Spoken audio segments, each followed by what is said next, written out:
চাঁদপুর নদীতে যদি আমি ঢেউয়ের খেলা বলি যে চমৎকার একটি ঢেউ এবং কি প্রিয় দর্শক সকলকে জাগরণ নিউজ ভিডিওর পক্ষ থেকে স্বাগতম। আমি এই মুহূর্তে রয়েছি চাঁদপুর মোহনার যে বিনোদন কেন্দ্রটি।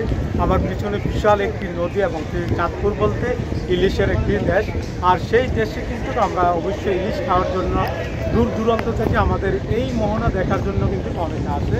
যারা এখনও আসেননি অবশ্যই এই মোহনার যে প্রাকৃতিক যে সৌন্দর্য দেখার জন্য এখনও যারা আসতে পারেনি অবশ্যই একবার হলেও আসবেন। যে যেখান থেকে এই নিউজটি অবশ্যই দেখবেন আপনারা অবশ্যই লাইক কমেন্ট করে চাঁদপুর মানে ইলিশের দেশ।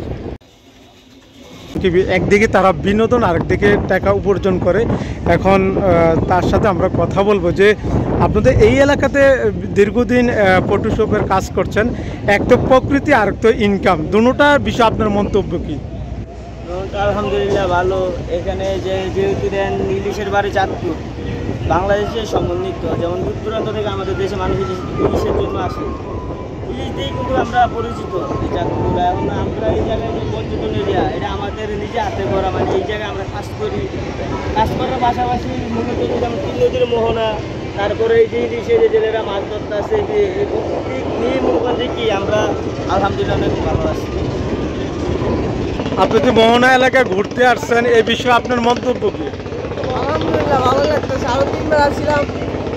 আলহামদুলিল্লাহ ঢেউয়ের পানি দেখার জন্য দূর দূরান্ত থেকে অনেক দর্শনার্থীরা আসে, আপনাদেরকে দেখানোর চেষ্টা করছি। যদি একটু দেখায় যে দূর দূরান্ত থেকে অনেক দর্শন স্থানের লোকরা এসেছে এবং কি আপনাদেরকে যদি দেখায় যে এখানকার চাঁদপুর মোহনাতে এই যে শিশুরা তারা জীবিকার তাগিদে তারা বাদাম বিক্রি করে।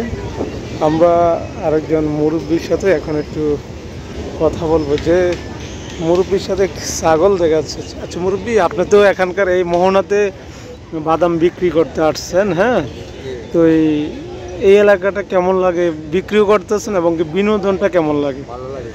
ভালো লাগে। আর আপনি যে বাদাম বিক্রি করছেন কেমন আয় হয় প্রতিদিন? মোটামুটি চলার মতো যোগ্যতা হয়, যে চলার মতো।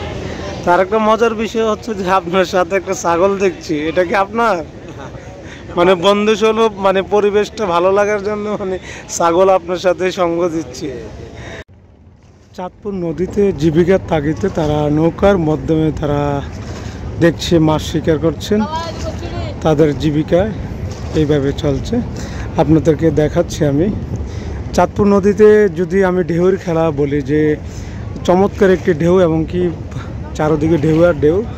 আর এই দর্শনীয় স্থানটি দেখার জন্য আমরা আপনাদেরকে যদি একটু দেখাই যে পাড়ে অনেক লোক দাঁড়িয়ে আছে এবং কি এই নদী এলাকা দেখার জন্য তারা অনেকটাই সুন্দর এবং কি আপনাদেরকে দেখাচ্ছি।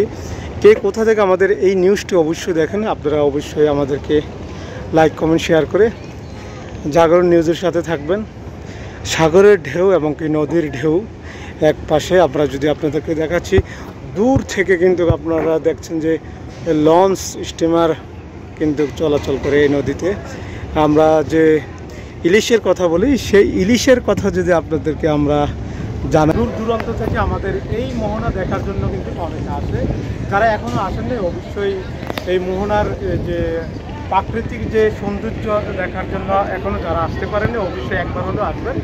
যে যেখান থেকে এই নিউজটি অবশ্যই দেখবেন আপনারা অবশ্যই লাইক কমেন্ট করে চাঁদপুর মানে ইলিশের দেশ, সে দেশের মোহনার যে একটি সৌন্দর্য কেমন হয়েছে তেমনটা আপনারা অবশ্যই দেখাবেন।